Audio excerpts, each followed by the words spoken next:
오늘은 24쪽 나갈 차례 같아요. 예. 용사 화제요 조관 인황이라. 이제 인류의 역사를 여기서 이제 시작되는 거예요. 인류의 역사를 시작하는 겁니다. 우리 용용자.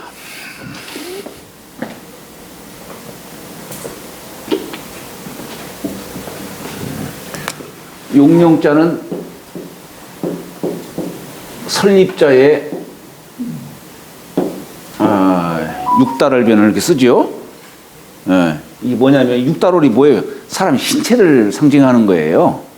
그러니까 말하자면은 몸이 세워져 있다는 얘기. 용이 뭐 승천하는 게 용 아니겠어요? 그러니까 설립자의 육달을변을 쓴 겁니다. 여기다가 전복자의 몸기자의 석삼자를 쓴 거예요.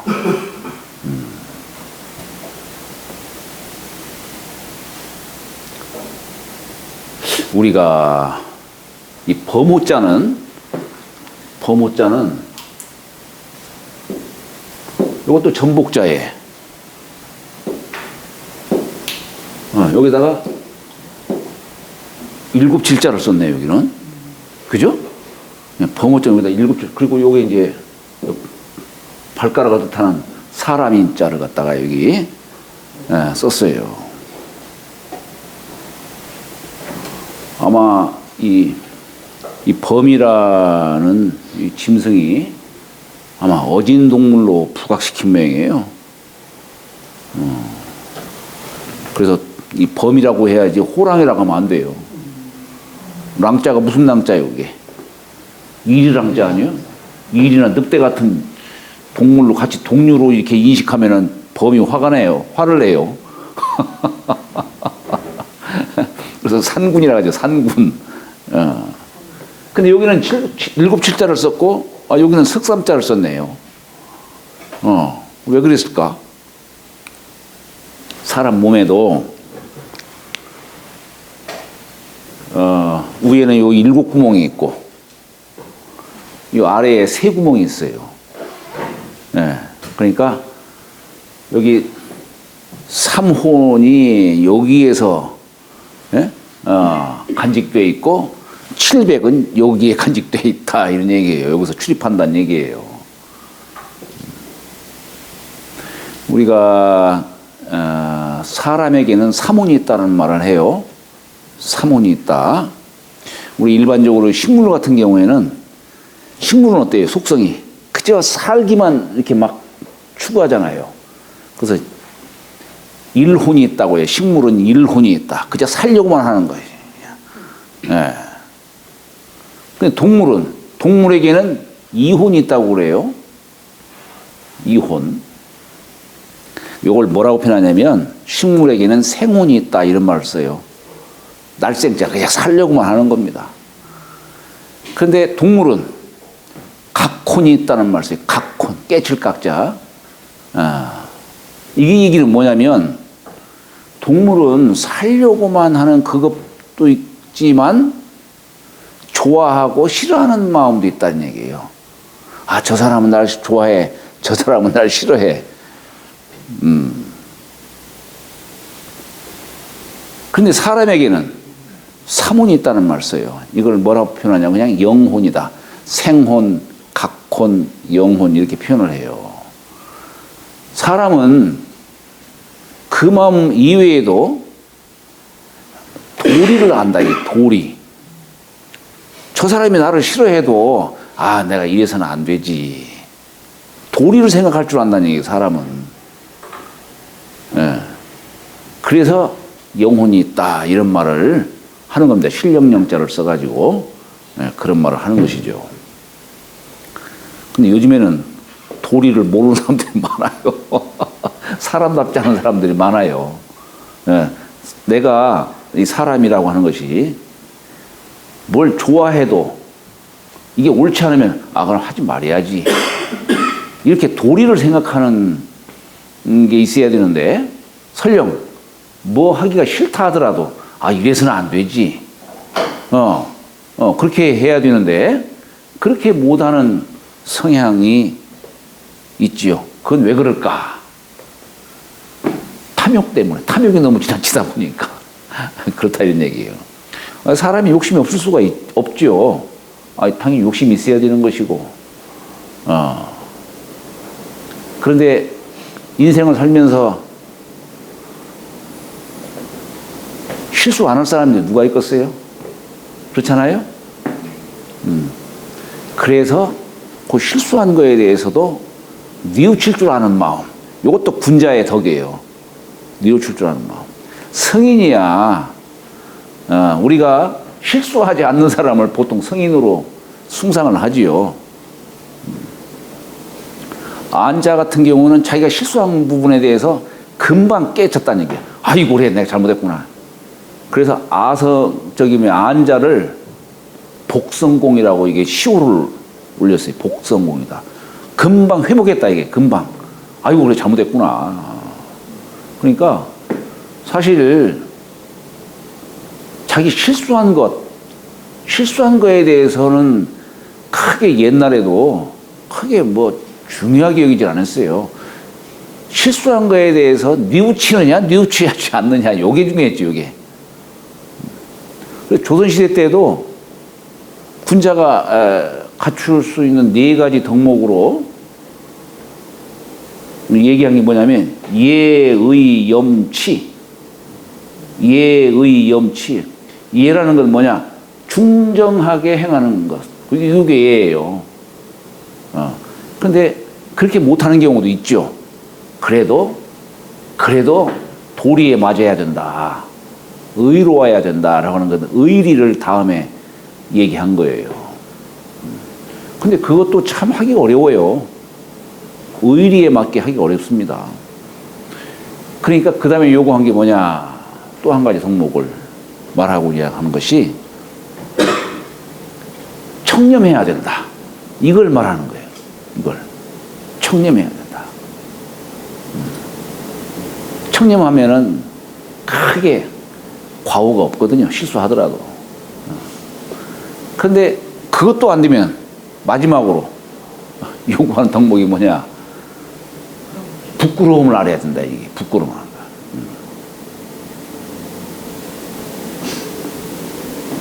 요즘 사람들은 요즘에 보면 특히 그렇잖아요. 정치인들은 자기가 거짓말하는 거 뻔히 알면서도 얼굴빛 하나 변하지 않고 그냥 그렇잖아요. 이제 그런 사람을 뭐라 하느냐? 후안무치하다, 몰염치, 파렴치. 아니 사람은 누구나 실수하게 돼 있는데 그러면 그래 내가 잘못했구나. 이런 마음을 가져야 되는데 전혀 얼굴빛 하나 변치 않아요.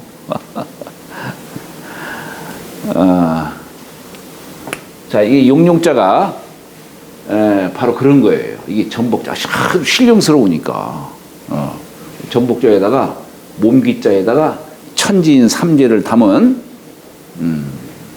석삼자, 터럭삼자를 여기다 붙인 거죠. 용사, 사자는 이게 우리가 보통 스승사자라고 하지만 본래는 이게 무리사자예요. 무리사자. 한일자에다가 두루잡자를 쓴 거죠. 근데 사실 이게 주역의 용어예요. 이게 주역 배이름이에요. 우리가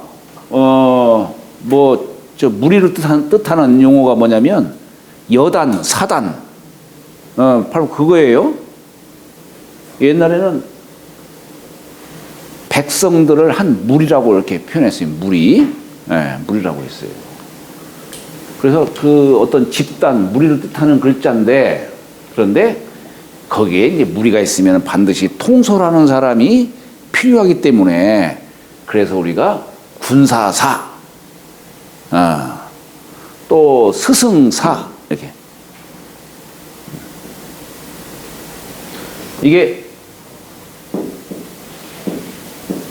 이게 사실은 언덕부자를, 예? 우리 언덕부자를 이렇게 표현한 거예요. 생략한 거예요.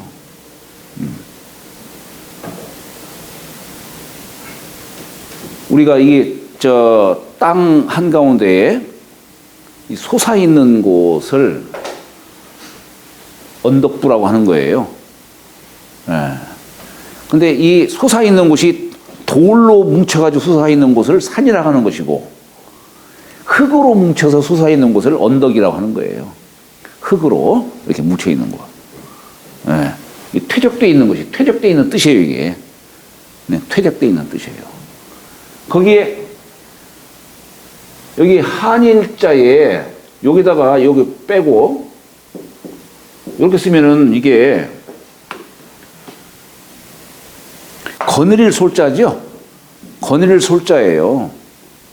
그러니까 이게 무리사자를 쓰면서도 여기에 한일자가 있는 거예요.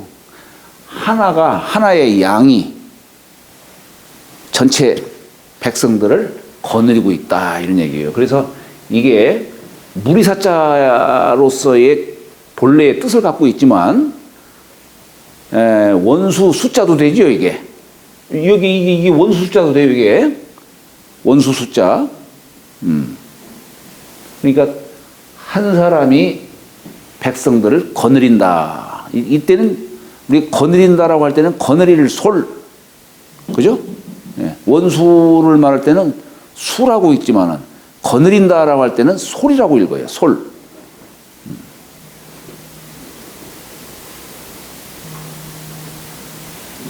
여기는 이제 요 사자를 군사사 무리사자로서 이렇게 쓰는 겁니다. 용사다 이거예요. 용사. 이게 뭐냐면 용의 군대, 용의 어떤 용을 상징하는 어떤 그런 군대의 뜻으로 얘기를 하는 겁니다.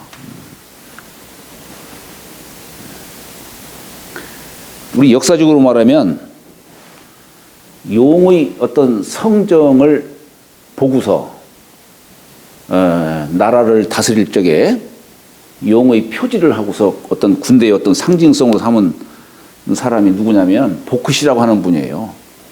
우리 그래서 이 주역의 이 역자도 이 역이라는 글자를 날일자와 달월자로 이렇게 쓰긴 했지만은 본래 아마 상형 문자는 이게 보크시가 아마 만든 글자일지도 몰라요. 지금 한자로 이렇게 변형시켰지만은 처음에는 아마 이것이 용의 머리를 뜻하는, 이건 눈동자고, 네? 용의 머리에 용이 승천하는 모습. 아마 역이라는 글자가 용용자에 아마 고자로서 이렇게 아마 삼았을 겁니다.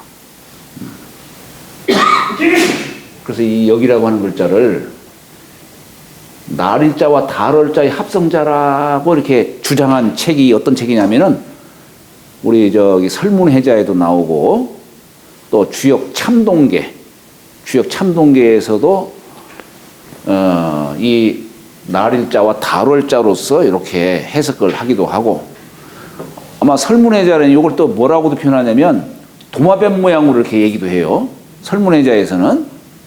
근데 도마뱀은 이게 도마뱀 모양으로 이거 상형 문자 어떻게 얘기를 하냐면은 도마뱀 머리에 옆으로 기어가는 뜻으로 이렇게 설명을 하고 있어요.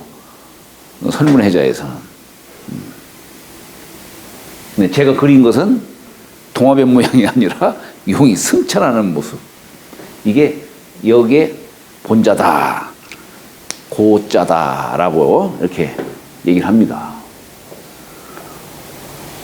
이 역이라고 하는 글자를 용용자로서 이렇게 표현하는 곳이 다른 데는 아무것도 없는데 오직 한 곳에 있어. 어디에 있느냐? 한단곡이라는 책이 나와요.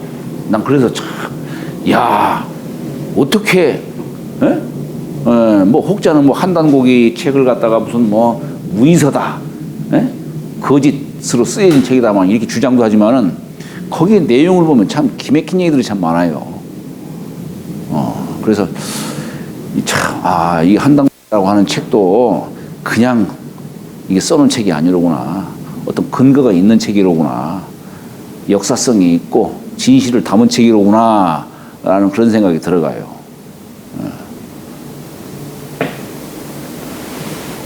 보크시의 군대를 용사라고 이렇게 표현합니다. 용사. 이 주역책이 문왕이 지었죠. 문왕이 이 주역책 지었을 때에 누구의 도를 계승했느냐? 보크시의 도를 계승했어요. 그래서 이 주역책 속에 용부터 얘기해요. 우리 주역에 용이 12마리가 살고 있어요.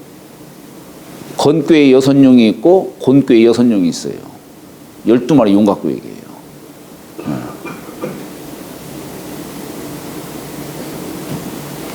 자, 그래서 여기 보크시경, 이 보크시는 언제적 분이시냐? 대개 서기전으로 3524년인가요? 3524년에 나라를 다스렸다라고 하는 분입니다. 우리가 흔히 말하는 역사 속에서 말하는 황하 문명의 개척자로서 이렇게 이해할 수가 있죠. 보크시가 우리 인류 문명의 시조로 이렇게 추앙을 받고 있습니다. 인류 문명의 시조. 그래서 우리가 인문지조다 이런 말을 쓰죠.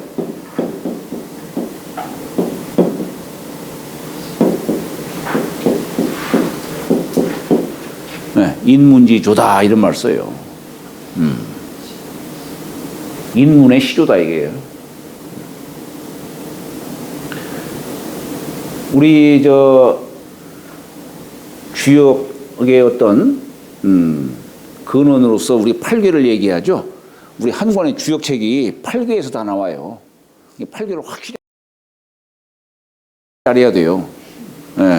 8괴만 확실히 알면은 주역 한 권의 책 다 뗐다라고 볼 수 있어요.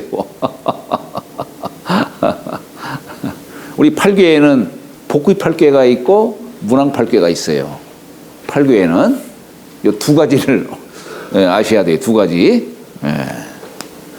그것을 조금 더 부연한 것이 이제 64괴예요. 64괴. 그리고 또 보크시가 또 전한 게 또 뭐 있느냐? 8괴 이외에 하도 낙서를 전했어요. 저는 낙서도 아마 같이 전했을 것이다. 저는 그렇게 사실 주장하고 싶어요.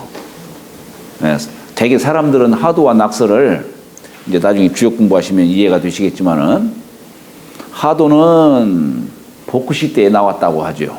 보크시가 하숫가에서 이렇게 있는데 용마가 나타난 거예요. 머리는 용의 모습이고 몸은 말 형태를 한 그 용마가 나타나는데 용마 등에 그림이 그려져 있더란 얘기예요. 그 그림이 바로 이제 여기 하도라고 하는 겁니다. 용마 등에. 지금은 저렇게 동그라미로 음양 모습으로 그려놨죠? 저건 주자가 사람들이 보기 쉽게 하기 위해서 이렇게 만들어 놓은 거고, 그 이전의 그림들을 보면은 다 뭔 모양이냐면 이게 선 모형식으로 이런 식으로 동그라미를 갖다 이런 식으로 그려놨어요.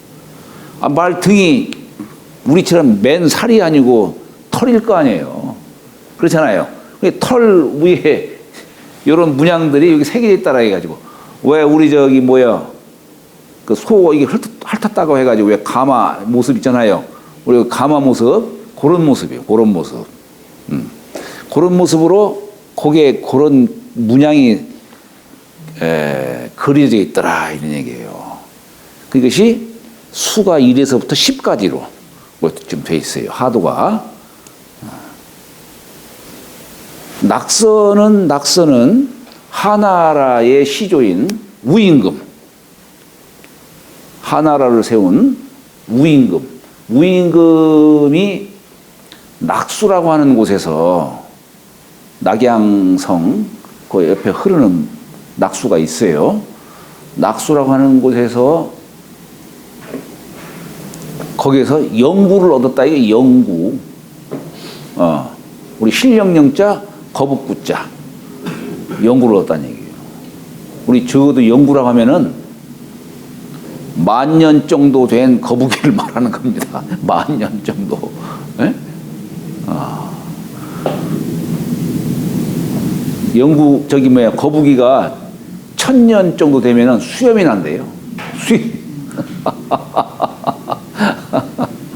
꼬리도 있는데 꼬리는 100년에 하나씩 꼬리가 하나씩 나온다는 거예요. 그래서 꼬리가 9개 달려 있으면은 아이고 900년 묵었네 이렇게.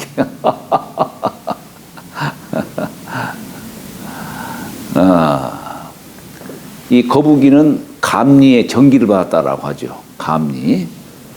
용마는 건곤의 천지의 정기를 받았다고 하고, 그래서 이 머리를 건꾀의 상을 담아서 용머리라고 하는 것이고, 몸은 곤꾀의 상을 담아서 그렇게 말맞자로 이렇게 표현한 거예요. 그런데 낙수에서 얻었다라고 하는 영구는, 이것은 감리의 정기를 받았다. 이게 감리. 용마는 건곤이라고 한다면 용마는 감리. 물과 불, 감리. 왜냐? 거북이는 태어날 때 어디서 태어나요? 네? 어디서요? 그렇지. 그러니까 산에서 태어나는 거예요. 육지에서 태어나는 거예요. 그러다가 자라기는 바다에서 자란다 이런 얘기예요. 그래서 감리의 정기를 받고 있는 거예요. 그래서 그냥 물에서만 태어나는 게 아니에요. 그런데 그것을 우리 문헌에서는 되게 아이고 낙서는 우임금이 치수할 때에 영구를 얻었다. 근데 영구 등에 보니까 그런 문양이 새겨져 있더라 이런 얘기예요.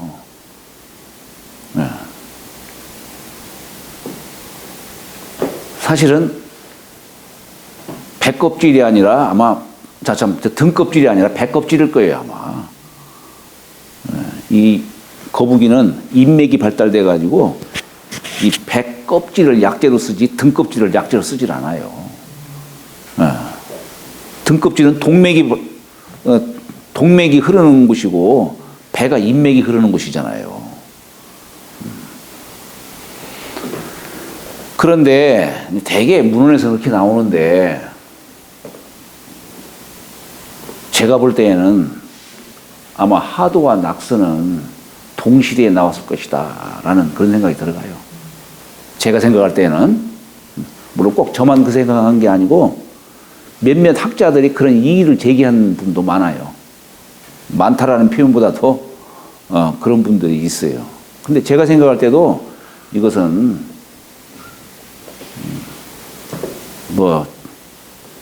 다른 별개의 시대에서 이렇게 나온 것이 아니고 한 시대에 같이 나온 것이다 라는 그런 생각이 들어갑니다. 그런 건 여기서 얘기할 것은 아니고 다만 자 그러니까 그 8궤를 이렇게 전하신 분은 복후시고, 그죠? 하도 낙서도 역시 복후시예요. 그 정점에는. 자, 8궤는 뭘 얘기한 거냐면 8궤는 음양의 상으로 설명하고 있는 거예요. 양효, 음효 이렇게 상으로 설명하고 있는 거예요. 그런데 하도 낙서는 숫자로 설명한 거예요. 이게 오행이에요. 예. 그러니까 이게 음양과 오행을 전하신 분은 복후시다 이런 얘기예요. 음양과 오행을 전하신 분.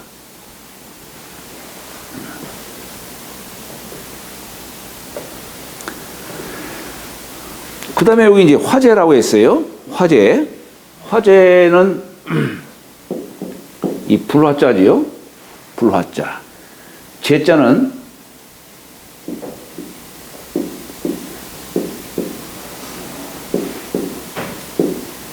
네, 이렇게 썼어요. 사실 여기에 우위가 이렇게 쓴 것은 뭐냐면 이건 우위쌍자를 이렇게 쓴 거예요. 네, 이걸 이렇게도 표현합니다. 우위쌍자예요. 여기에 두 줄을 늘어뜨린 거예요. 두 줄을. 요건 무슨 글자일까, 이건? 날출자를 거꾸로 쓴 거예요. 네. 그러니까 이게 결국 뭐냐면 하늘에서 음양의 줄기를 드러낸 거예요. 거기에서 음양이 서로 사귐으로 해서 만물, 만상이 생겨나죠. 그죠? 근데 생겨나는데 처음에 모든 것들은 다 처음에 생겨날 때 머리를 거꾸로 해서 나와요. 그렇잖아요. 사람도 그렇잖아요. 거꾸로. 나올 때에는 거꾸로 나와요. 머리를 거꾸로. 네. 그래서 날출자를 거꾸로 쓴 거예요, 이게.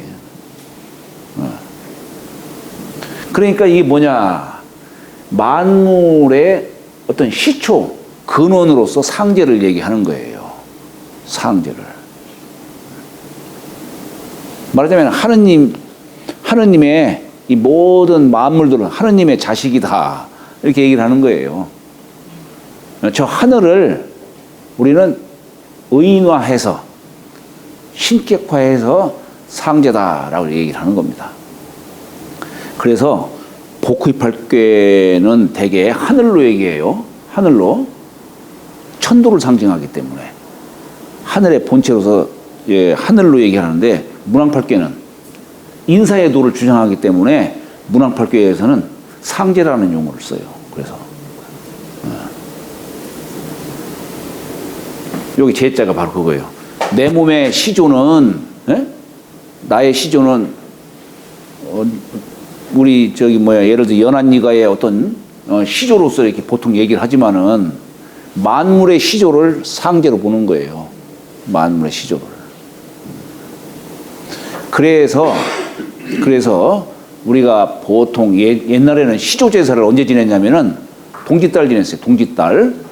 동짓달 지내는 이유가 뭐예요? 음에서 양이 처음 생하는 달이기 때문에. 우리 10월달이라고 하는 것은 10월달은 우리가 주역으로 말하면 중지곤, 곤월달을 말해요. 곤월달. 만물이 다 땅속으로 다 귀근하는 거예요. 나무도 귀근하고 모든 만물이 다 이제 땅속으로 자취를 감추는 이제 이런 걸 보고서 이제 효자는 나의 근원인 조상을 생각하지 않을 수 없다 이런 얘기예요. 그래서 시제를 10월달로 지내는 겁니다. 이 곤월달을 취해서 10월달을 지내는 거예요. 그런데 이제 우리가 보통 시제는 시조제사를 지내는 게 아니라 이대조부터 나로부터 5대조 이상 이분들을 갖다가 우리가 이제 시제를 지내는 것이고 그때 시제는 비로소 시자가 아니라 때시자예요. 때시자. 그리고 시조제사는 본래 동짓달 지냈어요. 본래가. 근데 요즘에는 이제 사람들 모이는 거 이런 거 감안해가지고 어느 날 일요일로 택합시다 해가지고 이제 일요일 날로 정하는 것이지 본래는 동짓달로 이렇게 정해서 시조제사를 지냈던 겁니다. 그 시조를 제외한 2대조부터 쭉 나의 조상들은 이제 뭐 소종과 대종과 뭐 거기 그렇게 해가지고 그냥 이렇게 지내오는 것이죠, 이게. 그리고 5대조 밑에 이제 4대조. 나로부터 아버지, 할아버지, 증조, 고조. 여기 4대조죠. 4대조는 이제 방한제사로 매시는 것이고, 방한제사로 매시는 것이고, 그런 거죠.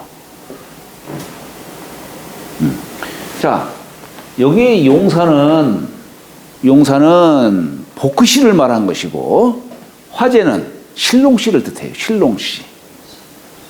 복희씨가 맨 처음에 우리 인문지조라고 했듯이 맨 처음에 이 땅에 문명을 열어주신 분이다. 이런 얘기예요. 그래서 동방 목에 목덕을 지니고 나오신 분이다. 이렇게 얘기해요. 그래서 우리 동방에 어떻습니까? 태양이 처음에 솟아오르는 그 뜻을 취해서 복희씨 호를 뭐라고 표현했냐면 태호다. 빛날 호자, 휠 호자. 태.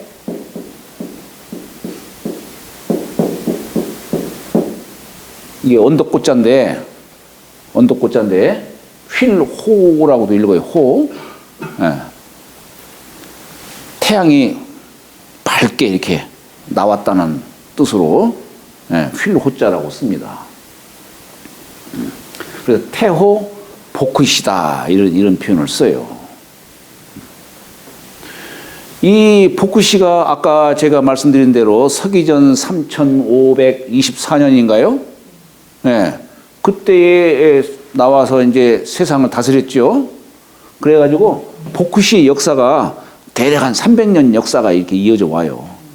그러다가 이제 화제, 신롱씨 시대가 이제 옵니다. 이때가 서기전 3200년, 3214년이라는 그런 말도 씁니다.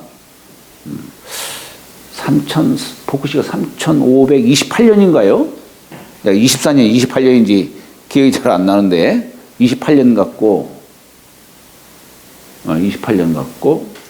신롱씨는 서기전 3512년 때에는 이제 세상을 다스린 분으로 얘기를 하죠.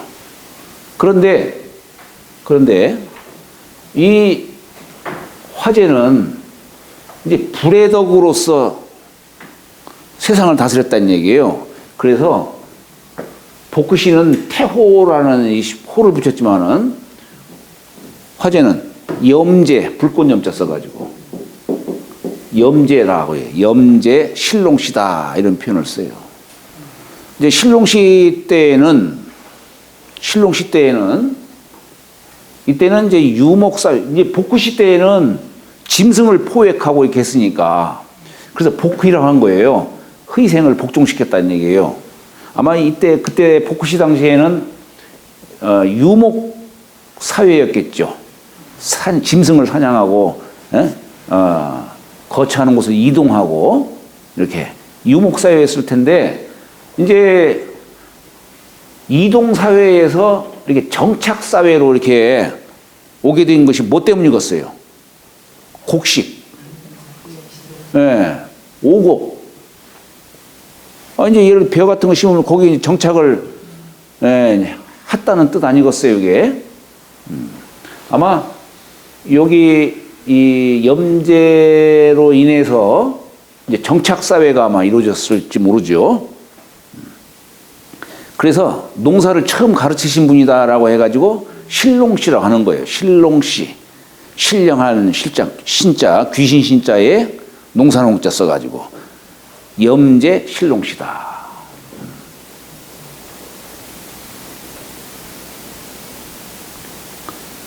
그래서 이 염제 신롱씨 시대에는 뭘 만들었냐면 쟁기를 만들었어요. 쟁기. 복희씨는 뭘 만들었느냐? 그물을 만드신 분이에요. 복희씨는 그물을 만드신 분이고 염제 신롱씨는 쟁기를 만드셨어요. 농사 짓는 그 쟁기.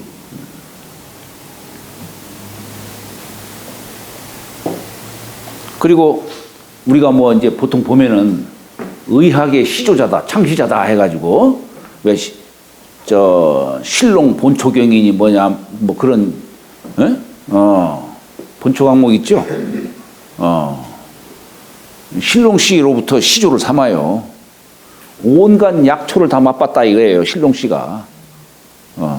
그래서 우리가 차의 시조도 신롱씨로 삼고 있죠?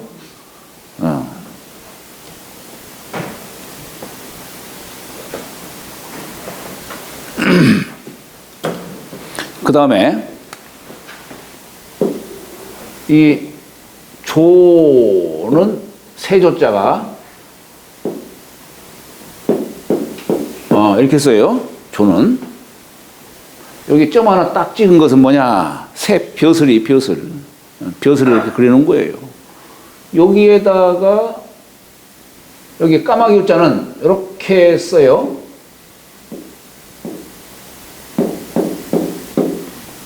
까마귀 우자는 까마귀는 여기는 이제 한자가 더 들어가고 요건 세조자고 요건 까마귀 우자예요. 요 한자는 뭐냐면 눈동자예요. 근데 까마귀는 눈동자 검어나니까 없는 것처럼 보이는 모양이에요. 그래서 한자를 뺀 거예요. 한자를. 그런데 우리는 보통 까마귀 하면 어때요? 까마귀 하면은 흉조로 생각하지요. 흉조로 생각해요. 그런데 우리 저기 뭐야 본초경에도 거기도 써 있지만은 까마귀는 효조로 이렇게 얘기를 해요. 효조. 반포보운이라는 말이 바로 그런 거 아니겠어요? 반포보운. 네, 애미가 까마귀를 어려서 처음에 한 6개월간 키운다는 얘기예요. 그러니까 그 새끼가 나중에 자라가지고 자기 부모를 6개월간 봉양한다는 얘기예요. 까마귀가 그렇다는 얘기예요. 아니 근데 요즘에도 가끔 거기 뭐야 그 TV에 보면은 그 새끼가 애미 뭘 물어다가 애미 이렇게 먹이는 모습도 포착이 가끔 돼요. 참 이거 얼마나 기특해요 정말로. 요즘의 자식들은 그냥 우리 아버지 빨리 죽었으면 좋겠다. 재산도 물려받고 빨리 그럴 텐데 짐승부터 못하다니까 요즘에는. 제가 볼 때는 그 원인이 너무 오냐오냐 키워서 그래요. 오냐오냐 키워서. 어려서 막 그냥 힘든 일도 시키고 험하게 그냥 이렇게 막 키워야 되는데.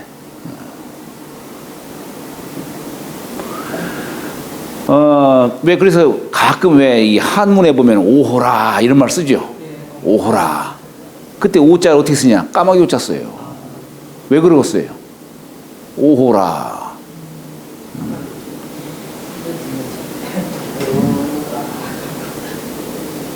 탄식할 때마다 부모 생각하라는 얘기예요, 이게. 까마귀 오자 쓴 것이. 오호라 한 것이. 여기다 입구자 써서 오호라 이렇게 해요. 오호라.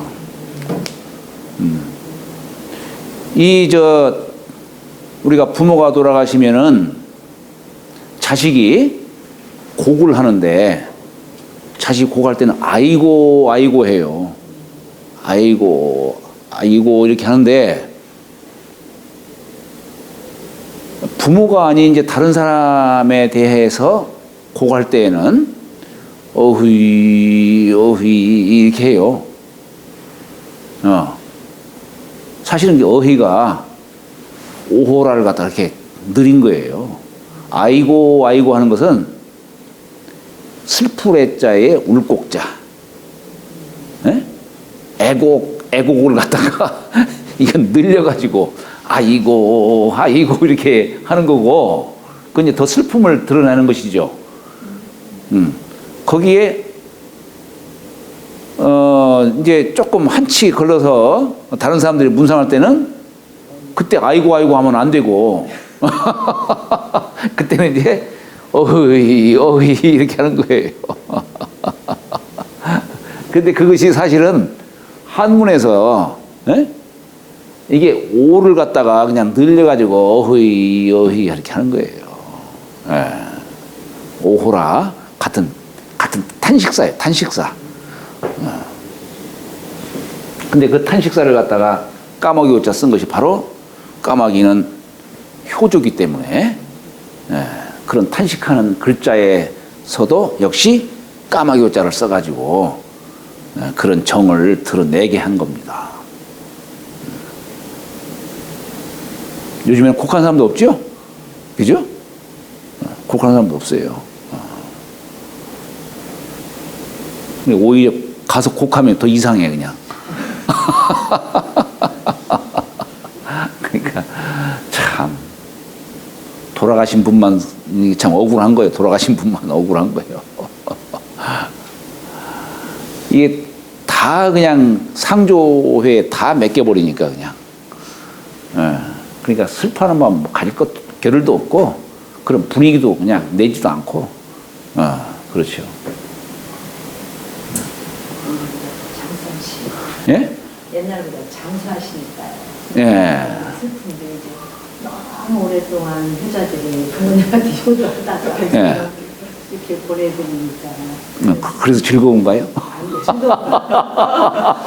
그냥 술을 나오고 돌아가셨다고 지금. 그런데 아무리 장수하시고 돌아가신다 하더라도 그걸 호상이라고 얘기를 해서는 안 되지. 그렇죠. 그렇잖아요. 되게 속상하더라고요.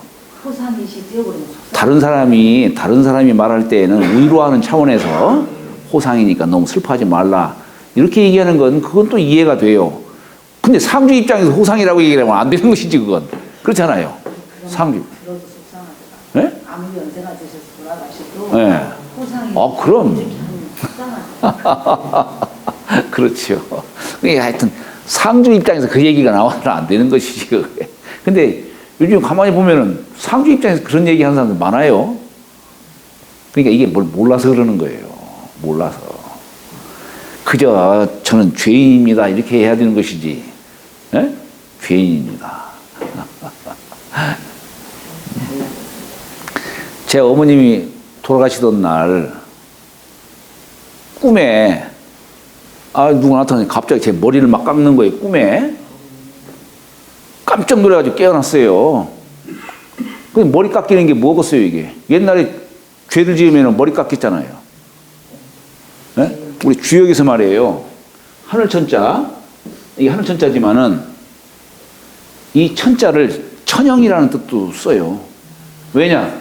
여기 이렇게 머리 이렇게 쓰면 이렇게 지혜비 부자인데 지금 머리를 깎인 거야, 지금.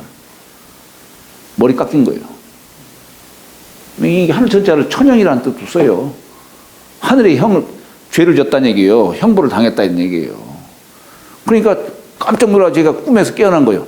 아니 내가 죄를 지은 일이 없는데 머리 깎이는 꿈을 꾼 거예요. 아이고 우리 어머님 돌아가시겠구나.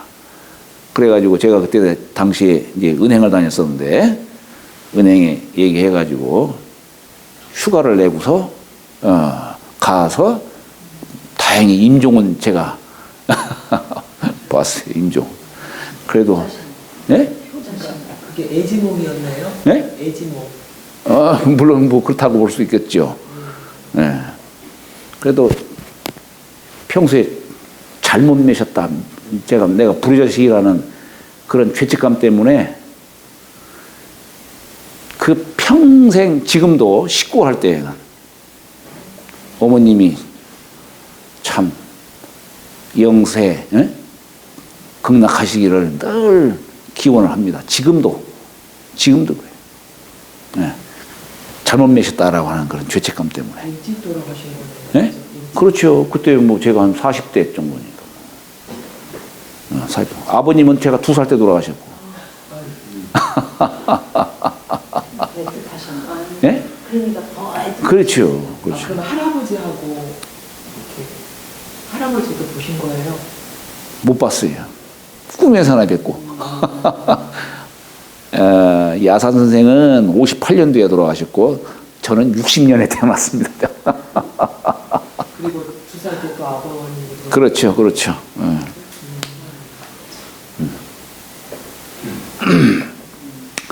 자, 여기 이제 이 세조자를 이렇게 쓴 거예요. 여기에다 이렇게 쓴 건 뭐냐면 이 화할 화자를 이렇게 쓴 거예요. 늘어진 거.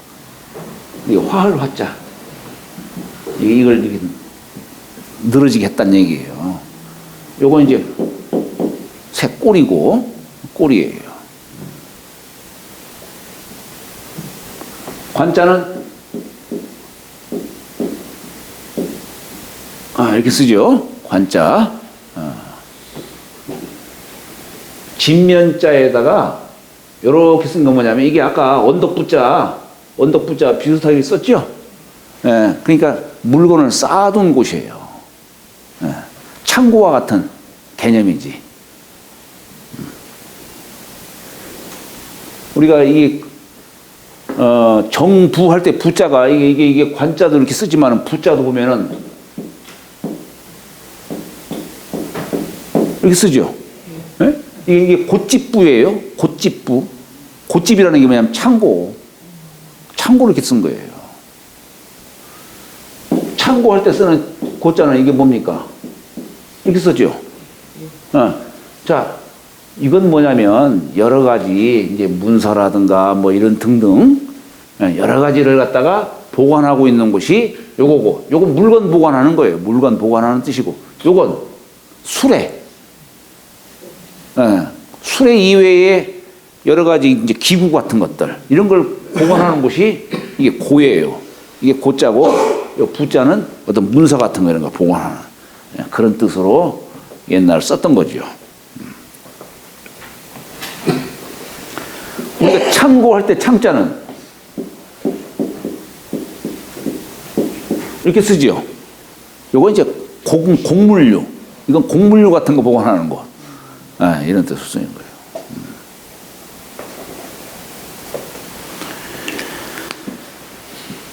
자, 여기 이제 이 조관이라고 하는 조관이라고 하는 말이 이제 새로서 관직 이름을 삼았다는 얘기예요. 아까 복근 씨는 용용자로서 관직 이름을 삼았고, 신롱 씨는 이제 불에 관련한 것으로 이제 관직명을 삼았어요. 마찬가지로 조관이라고 하는 것도 조관은 이제 새로 이제 관직 이름을 삼았다라고 얘기를 합니다. 대개 누구를 얘기하냐면 소호 금천시라고 있어요. 여기 잔주에 보면은 소호지 리베, 이 소호는 소호 금천시예요.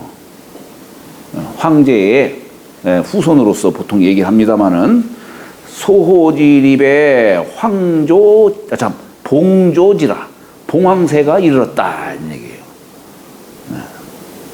그래서 고로 이조기관이라 새로서 관직 이름을 기록했다 이런 얘기예요. 관직 이름을. 황제 헌원을 얘기하는 겁니다. 아까 황제 헌원. 자, 우리 여기 인자는 이제 이렇게 쓰죠. 네? 이제 이렇게 써요. 근데 여기 인자도 이렇게 왼쪽으로 삐치면은 이거 뭐라고 하냐면 이게 삐친 별이래. 이것도 한자예요. 이렇게 쓰면 삐친 별. 이렇게 쓰면은 파인불. 네? 파인불. 하는데 결국 의미는 뭐냐면 왼쪽으로 이렇게 비치는 것은 뭐냐면 왼쪽은 좌는 양이고 우는 음이니까 이것은 어두운 곳에서 밝은 곳으로 나오는 뜻이고 이건 밝은 곳에서 어두운 곳으로 들어가는 뜻이에요. 그래서 요지는 뭐냐면 사람이라고 하는 것은 음양이 서로 함께 조화를 이루어야 된다. 이 뜻을 담고 있는 거예요. 그런데 우리가 사람 인자 이렇게 썼지만은 이렇게 쓰면 이게 들립이죠. 같은 뜻이에요. 같은 뜻인데 다만 이건 양을 주장해서 하는 얘기고 이건 음을 주장한 거예요. 네. 그래서 이게 우리가 보면은 온전전자 전주할 때 온전전자를 이렇게도 쓰고 이걸 이렇게도 쓰지요. 네, 이게 같은 뜻이에요. 다만 양을 중심으로 얘기를 하느냐 음을 중심으로 얘기를 하느냐 그 차이인 것 뿐이지 같은 뜻이에요. 그 다음에 이제 황자는 이렇게 휜배자에다가 임금왕자를 쓴 거예요. 근데 이제 옛글을 보면은 여기에 황자가 이게 지금 흰백자로 썼지만은 벌써 옛글에는 먼모로부터 하는 시조로서 우리가 시조를 비조라는 말도 쓰죠. 코비자 이게 코를 뜻하는 글자예요. 비조의 뜻으로 얘기를 하는 것이고 왕은 천인지 삼재를 통한 자를 우리가 왕이라고 이렇게 표현하는 겁니다. 그런데 왕의 처음 시초되는 뜻을 담고서 황이라 한 거예요. 왕의 근원이 되는 자로서 황이라고 얘기를 한 겁니다. 여기 흰백자 쓴 것은 말하자면 왕도라고 하는 것은 저 태양빛이 온 누리를 환하게 비춘다는 그런 의미에서 흰백자로서 이렇게 쓴 거예요. 그런 의미에서. 여하튼 여기서 말하는 인황은 누구냐면 황제 헌원씨를 말하는 거예요. 우리가 오행의 상생순을 얘기하면은 목생화, 목부터 얘기해요. 목생화, 화생토, 토생금, 금생수, 수생목 이렇게 얘기를 하죠. 그죠? 그러니까 우리가 인류 시조로서 맨 처음 분을 목덕으로 왕이 되셨다 해가지고 태호 복휘씨 이렇게 얘기를 하듯이 바로 이 태호 복휘씨 뒤를 이어서 상생의 도로 뒤를 이어서 왕이 되신 분이 누구냐? 염제 신롱씨다 이게. 그래서 목생화라고 표현한 것이고 염제 신롱씨 뒤를 이어서 황제 헌원이 대를 이었죠. 그러니까 이 황제 헌원은 토독으로 왕이 됐다 이게. 토독으로 화생토 하듯이 토독으로 왕이 됐다 이런 뜻입니다. 그래서 토덕이기 때문에 누루황자 쓴 거예요. 이게 천지 현황할 때 쓰는 누루황자, 임금황자가 아니라 이 누루황자예요. 황제, 황제. 자, 우리 저 황제 헌원 씨는 뭘 전한 분이냐면은 천간지지를 전한 분이에요. 천간지지. 아까 음양오행을 전한 분은 복구시라고 했죠. 그죠? 네. 근데 이 음양오행을 조금 더 구체화시켜서 생활 속에 이 도로서 이렇게 넓힌 분이 누구냐면 황제예요. 음양오행을 생활 속으로 이렇게 끌어들인 것이 뭐냐면은 천간지지라 이런 얘기예요. 천간지지. 그래서 우리가 연월일시를 갑자년, 갑자월, 갑자일, 갑자시 이렇게 붙인 사람이 황제예요. 황제. 그때가 언제냐? 서기전으로 2637년 이때가 황제 제위한 지 61년 되는 해입니다. 그때에 처음으로 연월 일시에다가 갑자년, 갑자월, 갑자일, 갑자시 이렇게 붙이기 시작해서 지금까지 전해오고 있는 거다라고 얘기를 하는 거죠. 그래서 하늘에도 삼원이 있듯이 자미원, 천시원, 태미원, 삼원이 있듯이 이 세상에 이 흐르는 것도 삼원으로서 얘기를 해요. 그래서 상원, 중원, 하원 이런 식으로 해가지고 180년을 주기로 자꾸 돌려가지고 이제 지금 시대가 이 황제 기원으로부터 지금 시대가 그러니까 1984년도가 첫 갑자예요. 하원 갑자예요. 그래서 1984년 2043년으로부터 2043년까지가 하원 갑자년간입니다. 네. 여기 계신 분들은 1924년부터 83년도까지의 그 사이에 태어나신 분들이겠죠. 중원갑자생들이에요.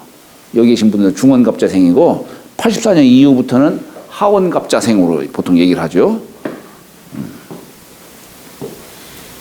그러니까 이렇게 천간지지를 갖다가 전한 분이 황제다라고 하는 겁니다.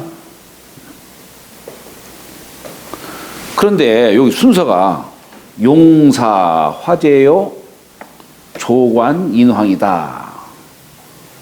사실은 역사 순서로 보면은 용사 화제 인황 조관 이렇게 얘기를 해야 되는데 거꾸로 했어요. 이건 왜 그러냐면은 운을 맞추기 위해서 그런 거예요. 이 지금 천자문이 운으로 되어 있기 때문에 지금 끝에가 인황 황이죠. 다음 구절에는 내복의상 상이죠. 황, 상. 이게 다 지금 앞구절에는 어때요? 예? 인잠, 우, 상. 이거 같은 운이에요, 지금, 이게. 예. 그래서, 이게 순서를 이렇게 무시하고, 화자를 운으로서 이렇게, 마지막 글자를 넣게 된 겁니다.